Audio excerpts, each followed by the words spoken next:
presentation. All right. Well, we're live streaming now, so I'm just going to sit here and do the presentation from here. So hi, everybody. Anyone who's watching us on Facebook Live, we're actually doing a different setup today where we're doing a Zoom call. Our presenter is going to join a little bit later, closer to 9:30. And we're just going to do this presentation about 1 million cups like we normally do. And then anyone here that wants to get up and do a community chat is going to be welcome to. Otherwise, you may just sort of see us milling about for a little while until the speaker joins us from Sweet Rollers today. All right, so hopefully you can hear us. We are 1 million cups, Westminster. Let's see. There we go.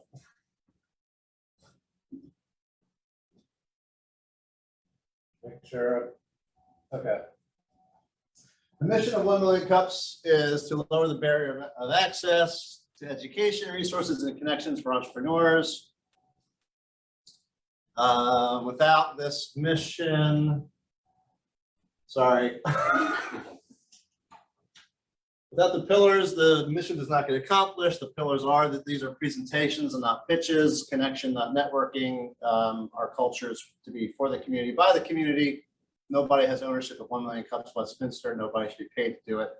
We're all volunteers, and we are radically and intentionally inclusive. The core program design is that this is every week on Wednesdays at 9 a.m., 9 to 10 a.m. We have 2 presenters whenever possible. Today we'll have 1 at closer to 9:30. And then the presenters' organizations must be less than 5 years old and willing to ask for help. And we like to end every Q&A with what can we as a community do to help you. Here is our organizing team, myself from Magic, the Mid-Atlantic Gigabit Innovation Collaboratory, Russ Hammett, Val Giovanni, John Wheatman, Tina Thomas, Julius Knapp, and Gabby Rose. Thank you to our sponsors, including our community sponsor, which is my organization, Magic, and then also to Jeannie Bird Baking Company, who provide all of the butter horns and scones and coffee this morning. If you are remote, you can also order some coffee through our other sponsor, furnacehills.com, furnacehillscoffee.com, using the discount code 1MC Westminster, which gets you 25% off your entire order. So we're grateful to all of our sponsors, and of course, the Startup Portal, who hosts our meetings here every Wednesday in this beautiful space, and now co-working space that they have here. So with that, I'm just going to invite anybody else up who wants to, I guess, sit in the hot seat, or anybody else who wants to. Otherwise, we'll just kind of wait until Sweet Rollers joins. Let me stop sharing my screen. There we go. We can also turn the camera around. That probably makes more sense. Does anybody want to do a community update? Anybody have anything to talk about? Billy, you gotta have. Oh my God. Billy always does. Well, you've always got I always something. gotta talk, because you're full of information. Well, you know. You can do it from there because they can hear you from here. Oh, that's great. No. Graham?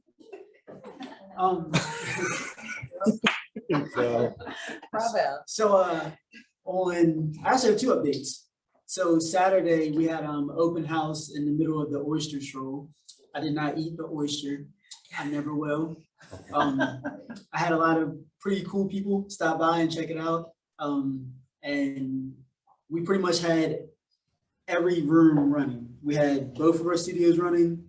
We had DJs live streaming on the other side. I was in my office having meetings. Mona came by, George came by, he came by, Letitia came by. It was kind of like, and the funny thing is I'm sitting there having a conversation, we're just talking, and and Chris Abel was by. We're having a conversation about everything we got going on. And as I said George's name or Magic's name, he appeared. No, I'm being serious. So we're sitting there talking like, she's like, yeah, we did the voters registration with Mona Becker and not Mona appears. yeah. And then like it kind of went from there to what I had like 15 people coming in there, Yes. like to stop by to see me or whatever. Right. And the cool thing was my vision for that location. That's how I wanted to look. Right. So it was a great thing. I think it was very successful. We let a lot of people come in and record for free and just being there for free. Awesome. He was in there rapping. Sure. Nobody wants to hear that. Can you give us a few bars, John? No. All right, anybody else want to do an update? I can. You know, that's the Graham cam right there. The Graham. Graham Cam. Oh, like a Thank steady you, Graham. Excellent. We have two fun updates. The first is that we are now part of the Circle R Club. So that means that, we have trademarked our Infinite Love Heart.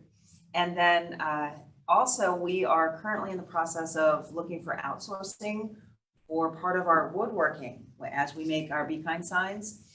So I'm finally got it into a written format and a step-by-step process of how we take the wood from a big, huge, 4x8 slab sheet and turn it into the finished product.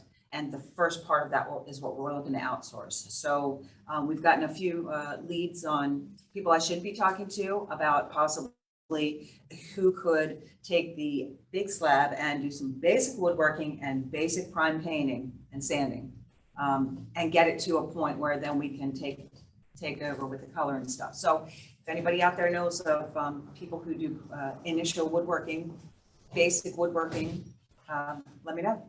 Okay. Very good. Any other updates from the community here?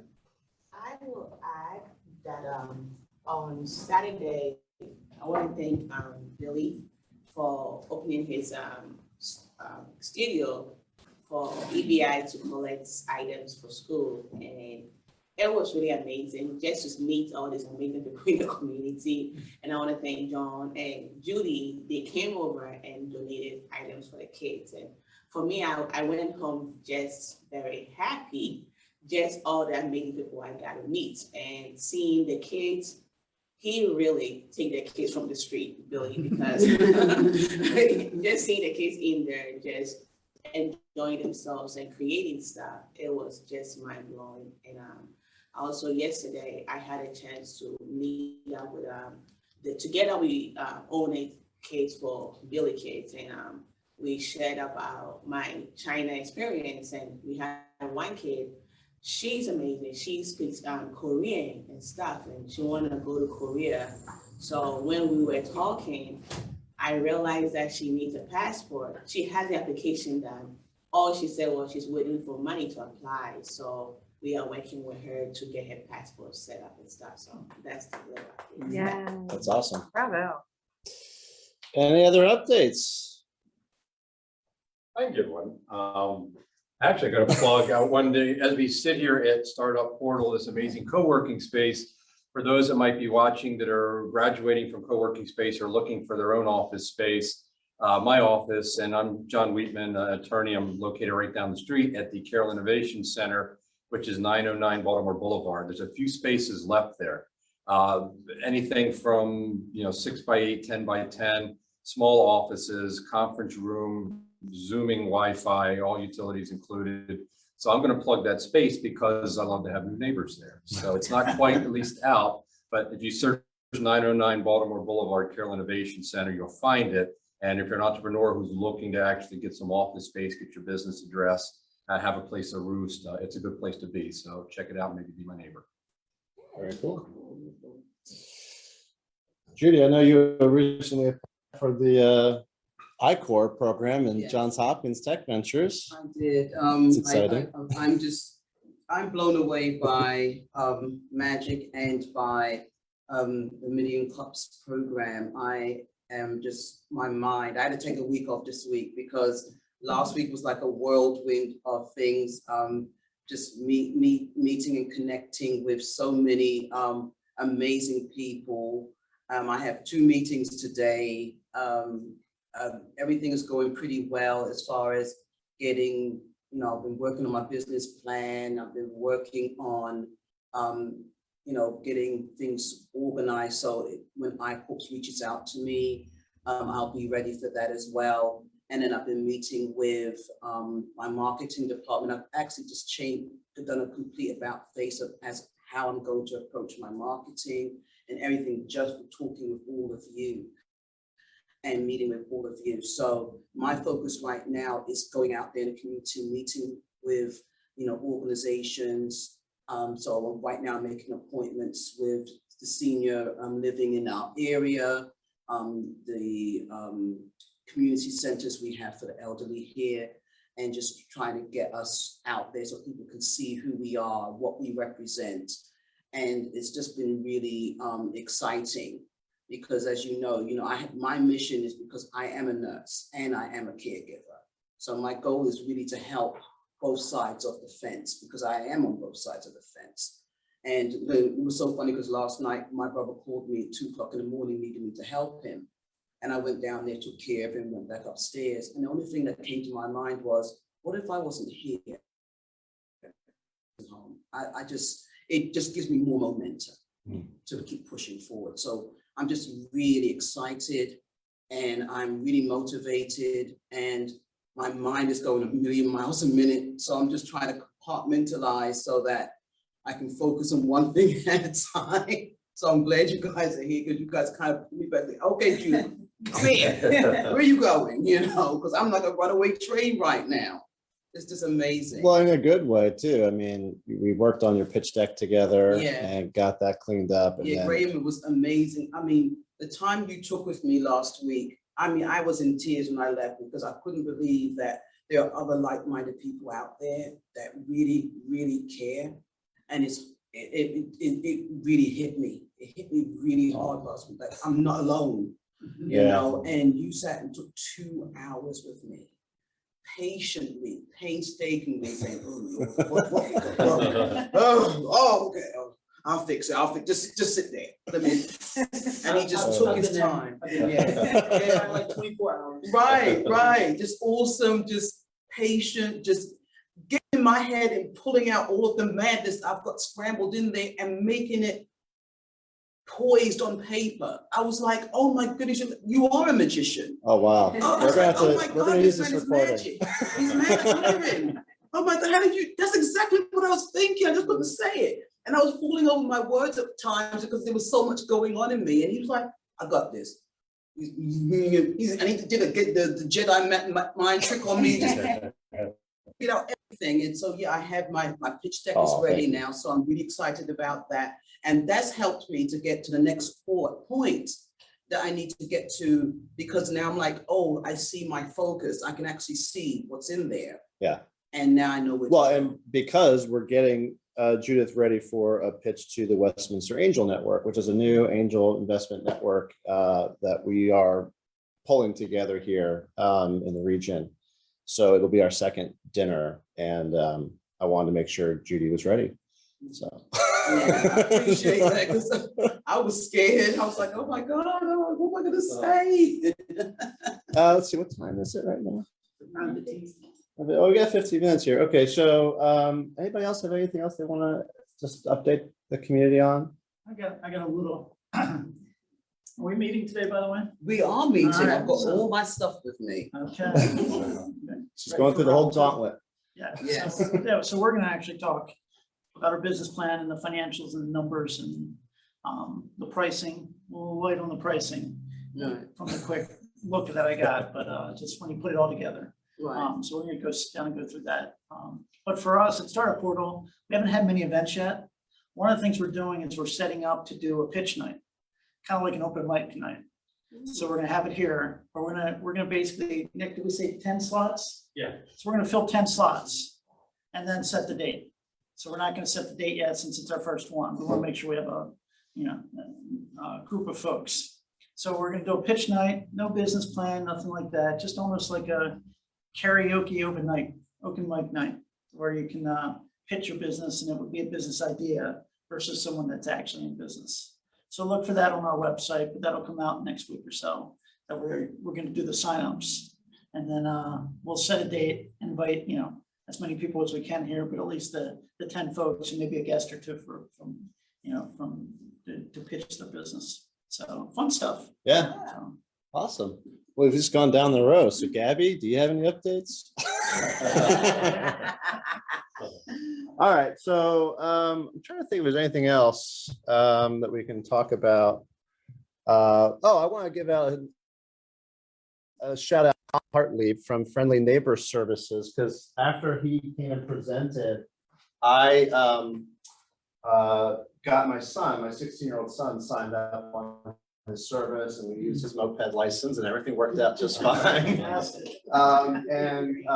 He's already applying to, I think, a power washing job. And so he's looking for a power washer. So he's thinking entrepreneurially. So actually, and I reached out to Colin. I said, "Hey, Colin, you don't by any chance happen to have a power washer that my son could borrow for his first job?" And he said, "Yes, of course I do." So thank you, Colin. So yeah, the Friendly Neighbors Services app, which we saw presented here, really does have great potential. And so far, so good in terms of the user experience as being a provider, I think is the term he uses.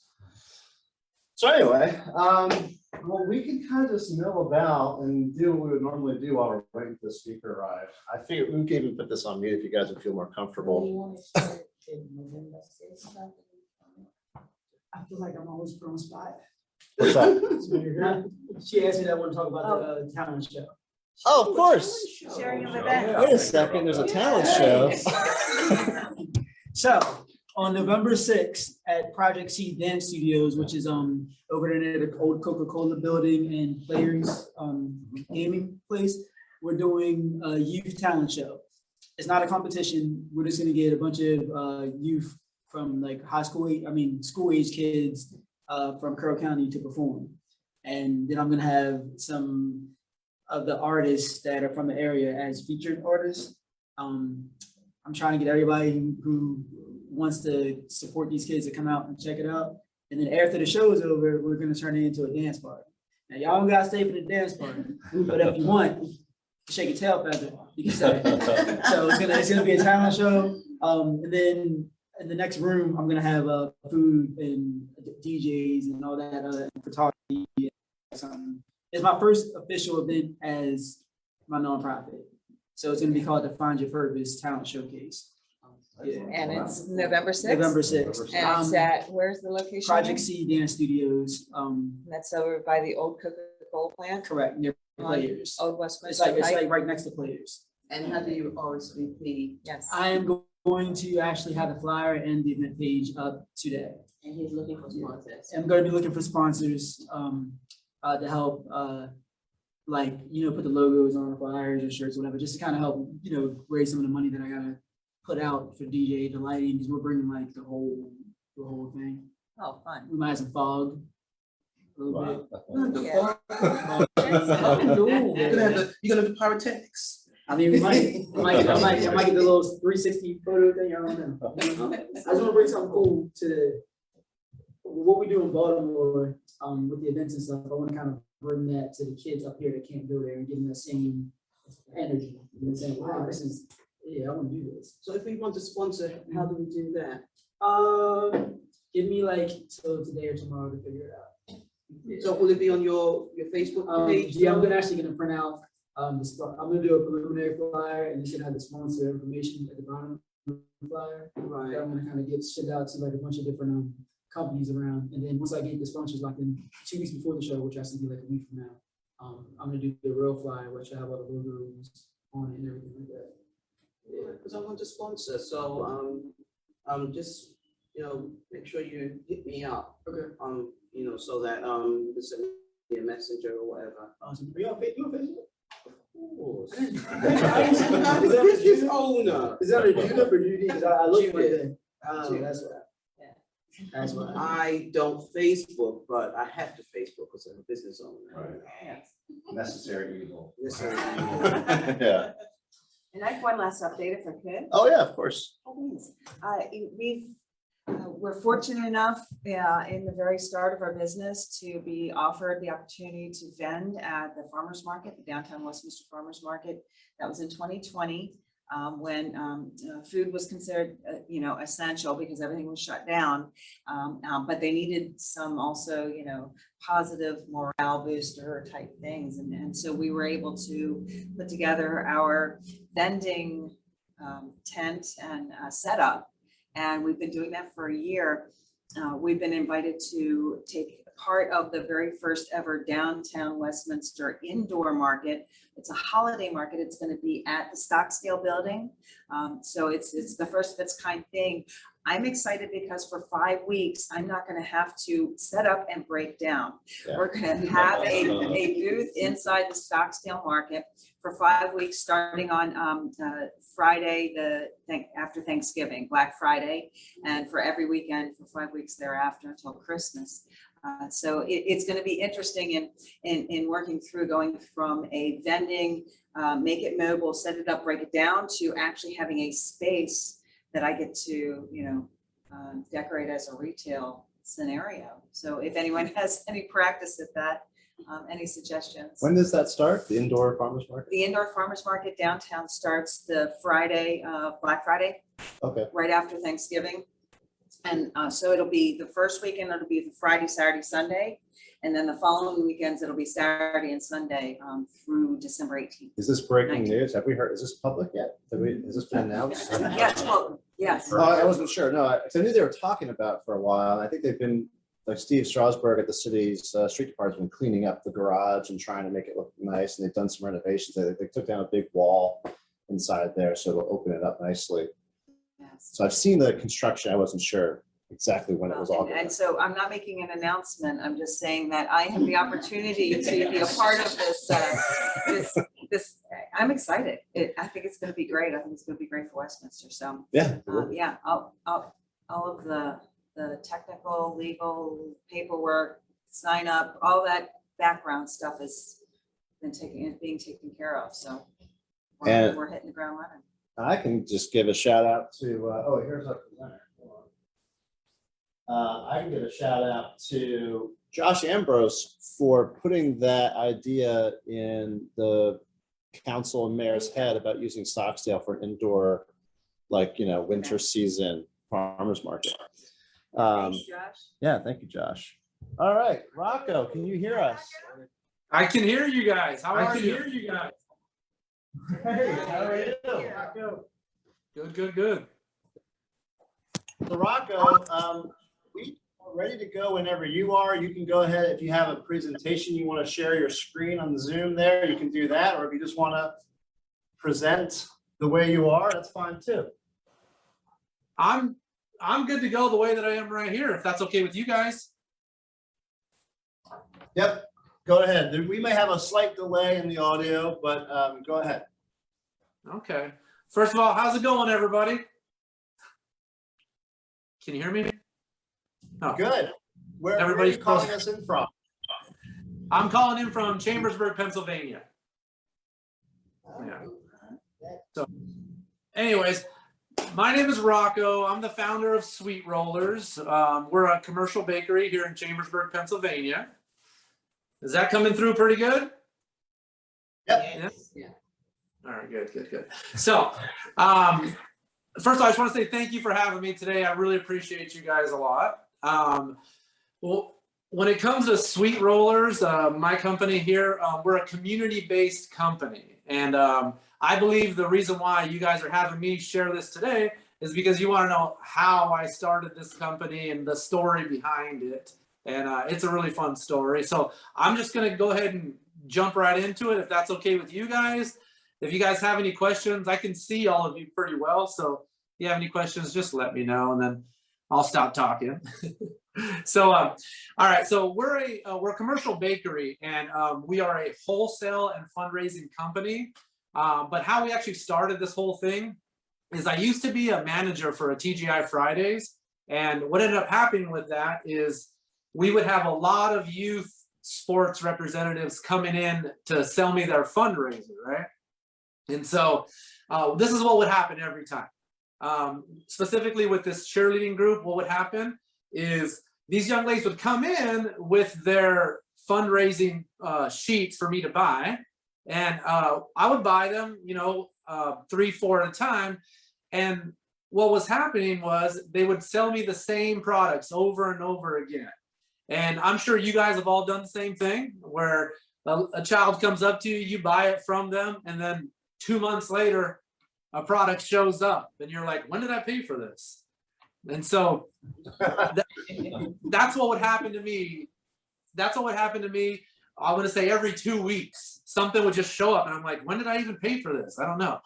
And it's the same 3 products every time. It was like either a sandwich, a pizza, or like a cupcake. And I was like, I don't even want these things anymore after buying 50 of them, you know?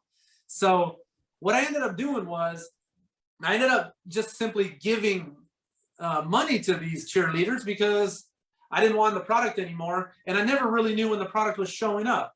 But I definitely saw that I wanted to do something like that, whether it's helping the youth or helping the nonprofit that helps the youth.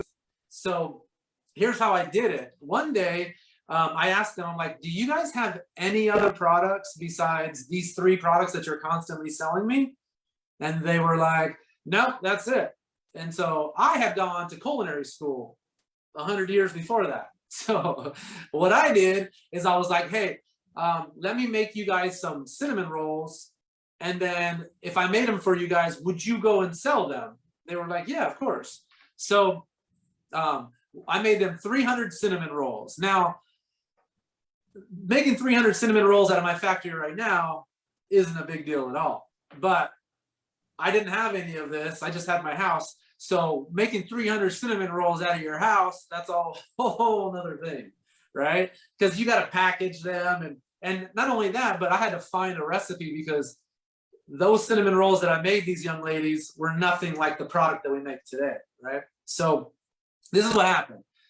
I went and bought all the products to make these cinnamon rolls. I made them, called them up, and had them come get these 300 cinnamon rolls from me. And they went to the local Giant, the local grocery store there. They sold each one of those cinnamon rolls for $500 a piece, or $5 a piece, in under an hour. So they made $1,500 in under an hour. They were back to me. They were like, hey, Rocco, can we do that again? I was like, what? I couldn't believe it. I was like, I spent 2 days making those things and completely ruined my house. And so, yeah, it was real bad. It was real bad. So they were like, let me do it. Can we just do this again? And I was like, nope, no. But what I did is I saw the opportunity there. I saw that there was a lot of potential for a business. And so what I did is from there, I started researching, you know, how to actually make a really good cinnamon roll. How do you package it and whatnot? And believe it or not, here in Pennsylvania, this state is really well known for the Pennsylvania Dutch baked goods. And to be more specific on that, the potato dough recipes. That's what Pennsylvania Dutch is really known for. So what I wanted to do is I wanted to create a product utilizing that culture, utilizing that history of potato dough recipe baked goods. So the cinnamon rolls that we make here at Sweet Rollers are a potato dough recipe that took us about 1.5 years to come up with.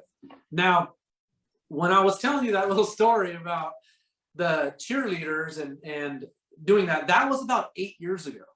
That was about 8 years ago when I gave them those 300 cinnamon rolls. My factory is 5 months old.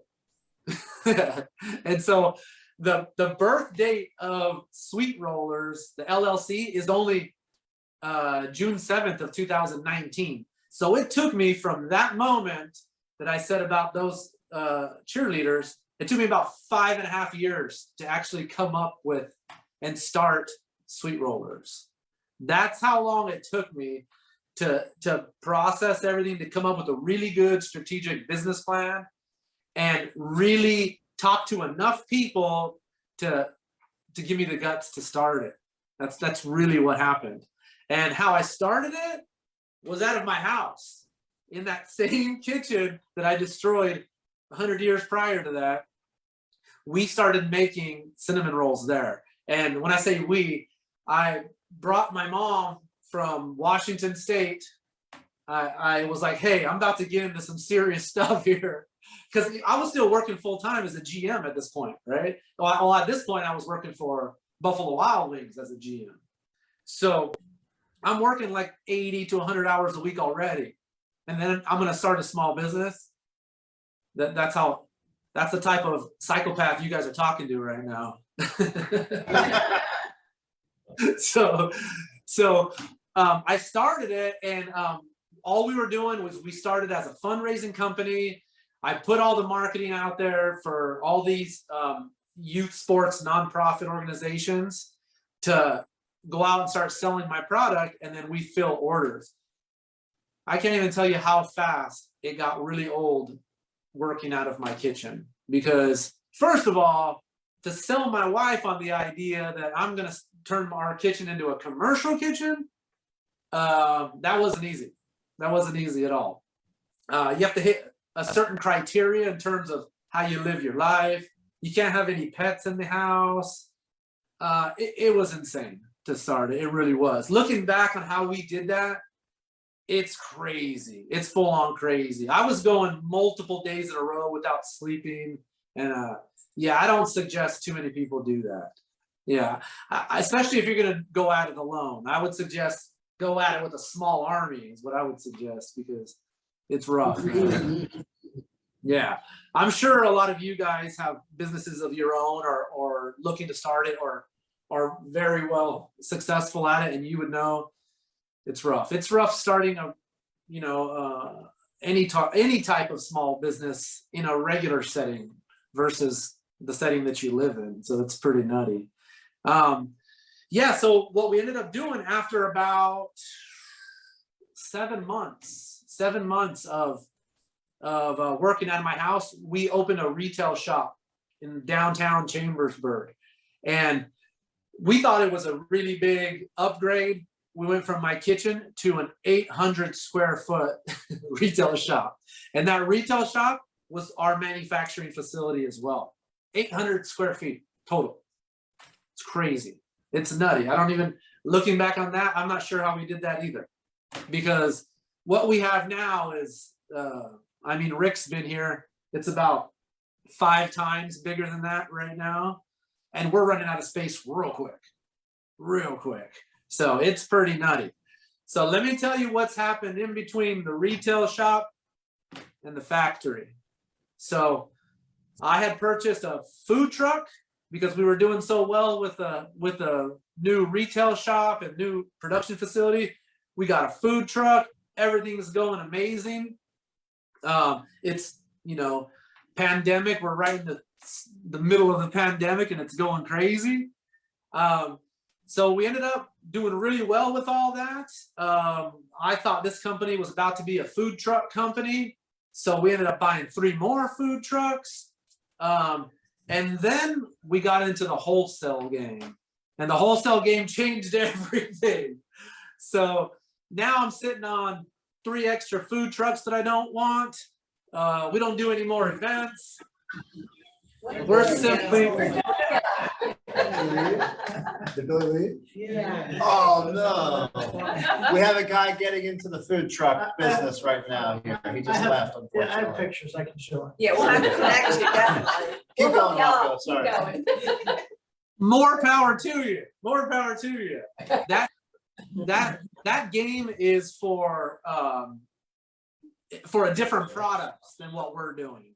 You know what I mean? So so bottom line, long story short, we have found our niche. We know that we are a fundraising and wholesale company. And so I have these brand new food trucks sitting out here that I don't even want anymore. A retail shop that I still pay rent on that I don't even want anymore. And we're doing, that's it, fundraising and wholesale. And man, I can tell you right now, simplifying your business, the peace of mind that gives you, holy moly, it is amazing. There's a lot of other things I could tell you about, but that's the gist of what we have going on right there, you guys. Any questions?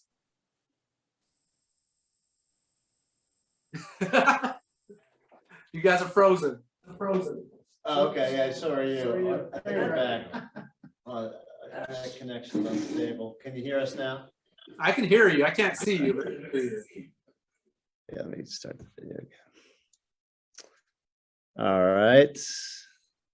I can see you.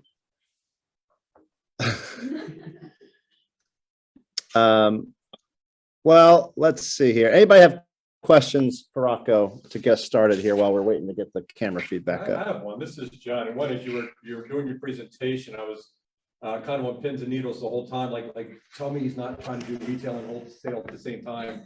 So once you got to that point, that was good to hear, at least with my experience with my clients. So congratulations on getting that focus and really discovering what it is you do best. So congratulations on that. My question is, sure, you're welcome. On the wholesale front, how big is your footprint? What's your market area? Dude, we started August 1st, so we're not even 2.5 months into it. So are you familiar with Chambersburg? Somewhat, yes. Okay, so I have 13, that's it, 13 accounts at this point, and we are just barely outside of Chambersburg. So we simply have just Chambersburg, and I have a couple accounts into Greencastle, and really that's it at this point. Yeah, I have to hire, which I just hired this morning, somebody that's starting next Tuesday. So in my production facility, I need a couple more bakers, so that my production team can meet the demand, and then I need to hire a delivery driver, and then I can go out and get more accounts, and then it's really just a teeter-totter, right? Get the sales, meet the demand. Get the sales, meet the demand. Yeah, and that's really where we're at. So there's huge potential, but yeah, we're just barely in Chambersburg, really. Okay, Yeah. and one follow-up question. Your typical customer, your ideal customer, are these mostly youth groups? You mentioned the cheerleaders, sports teams, youth groups, or you're looking way beyond that? So that's on the fundraiser side is what you're talking about. And any nonprofit. I don't believe Rick knows about this yet, but we just made a deal with the Boys and Girls Club to co-brand our coffee. That's going to be going live on our new website, and that's what we do. We try to involve ourselves as much as possible with nonprofits for fundraising. Yeah. In terms of wholesale, I'm learning right now which accounts seem to be better, because at this point for wholesale, we have 3 grocery stores, 3 convenience stores, and then some restaurants and pubs. And grocery stores seem to be the best. Okay. Yeah, at this point, but I'm so young in the game. I have a lot to learn still, you know? So for fundraisers, for nonprofits, how does it work? Does the nonprofit pay for a supply of them ahead of time and then just mark it up and keep the margin, or how does that work? So I'm very glad you asked that question. So it's very simple. They get what we do is we on our website have our sales sheets, right? Have our order sheets that they go out and sell. So I'll just go through the whole process on how it actually happens. Let's say you have a nonprofit, right? You want to raise funds. So what you do is typically somebody calls us and we immediately have them go to the website. And on the website, what they do is they register their organization. As soon as their registration form is filled out, we get an alert right away. And then we call them and set up a time for a consultation. Now, what typically happens in this consultation is we find out how much money they want to need to raise, how many people they have selling, and what's the timeline that they have, right? Because remember when I told you in the very beginning how these cheerleaders would do it is they would come over and they'd have the sheets with them. They would sell me the product. I would give them the money, and then it would be like 2 months before I see the product, right? So we Sweet Rollers, we streamlined that whole system. So we only do 7-day fundraisers, meaning if I give somebody 2 months to go out and sell, they're not going to do anything for 7 weeks. And then the last week, they're gonna go try to sell it. Right. That's what happens, right? So I cut all the BS out of it and I say, okay, so how much money do you need to raise? And they're like, we need to raise $1,000. Like, okay, how many people do you have selling? They're like, 20 people. I'm like, that's easy. Everybody only has to raise $50.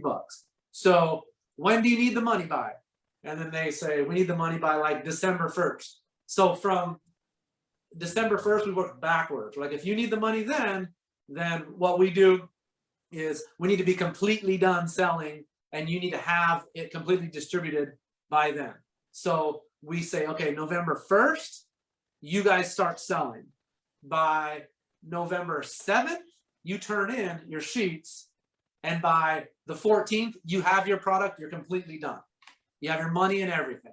That's how it works. It's a 2-week system. So they only sell for 7 days. Because if I allow anybody to do anything longer, nobody does anything anyways. So why allow that? And everybody holds each other a lot more accountable that way.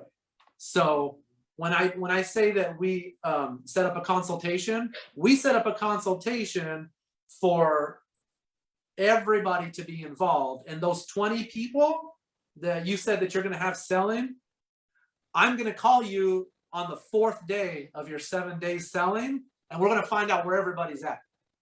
And then we're going to say, because this is what happens every single time. You're going to have, out of the 20 people, you're going to have 3 people that are going to do really well. And then you're going to have 15 people that are going to kind of sell a little bit. And then you're going to have 2 people that aren't going to do anything. And that's just normal. So then we get a hold of those 3 people that are already done selling their $50 and we have them sell another $50, right? That's how that works.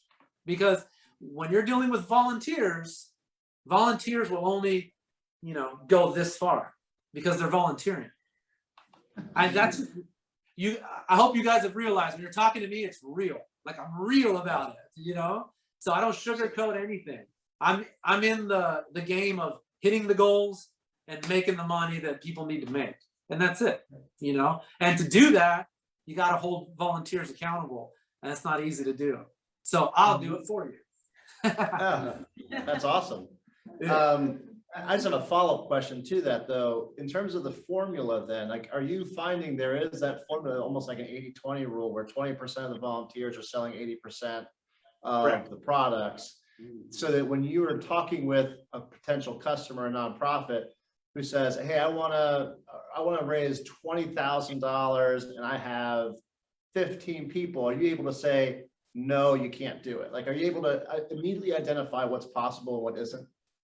No, not really, because not off the bat, because I've learned a lot about the amount of commitment each category of sport is. What I mean by that is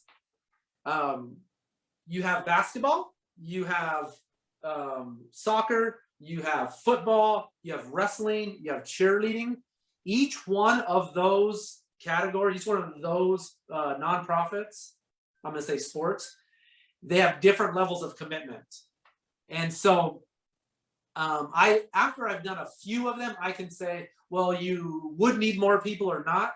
But I can tell you this much right now.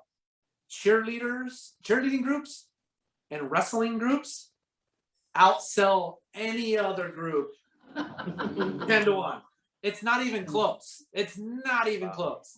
You have to remember, these parents of these traveling cheerleaders, I'll put it this way. Here in Chambersburg, there's 2 cheerleading groups. They're crazy. They're crazy. They're about 90% of their cheerleaders don't live in this area. And some of them live 2 hours away and they come here 4 days a week. 4 days a week for a 2-hour practice for their daughter to cheerlead practice for 2 hours, 4 times a week. So anybody that has that commitment, they can sell a lot of stuff, man. They can sell a lot of stuff because the money that's coming out of their pockets to support these young ladies is outrageous, man. I'm talking about thousands of dollars each one. So Yeah. they'll do what it takes to raise that money. Now, let's say that there's 40 cheerleaders. You take 40 basketball players, they won't even come close. They won't, because they have never had to. It's simply it's not on their level of commitment, you know? And yeah, that's what I've found. So I used to think I knew the answers, and then these cheerleader groups and wrestling groups just completely blow me out the water. So I've stopped trying to know everything. Do we have any other questions for Rocco? I'm gonna reposition the computer a little bit here. So Rocco, how are you, buddy? What's up, Rick? Tell everybody as you're learning to get into the commercial space, why don't you tell everybody about your UPC, the UPC experiment you had, or how you got the UPC together, and just that story of the learning lessons learned. So, yeah, Rick loves these stories. These are all my fails. So, and I got a lot of them, guys. I got a lot of them. Check this out. This is one of my favorites. Can you see this? Yes. Can you see? I'm going to read it to you guys. But what it says, failure is the #1 experience for promoting development and progress. After you've experienced a failure in doing a task, you will then have a data point to pull from. Do not associate a task failure or a business failure with a personal failure. If you have learned something and can implement it, then you have progress, and progress is the goal. See, I'm learning stuff over here. Bravo. Yeah. Bravo. So Yeah, really. what he's talking about is, we had 9 products that we make here. We don't have 9 anymore, but we did. We had 9.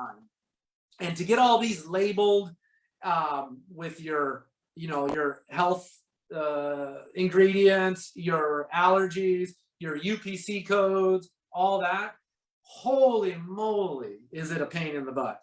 And so this is what happened. After finally figuring it all out, I thought I had it figured out.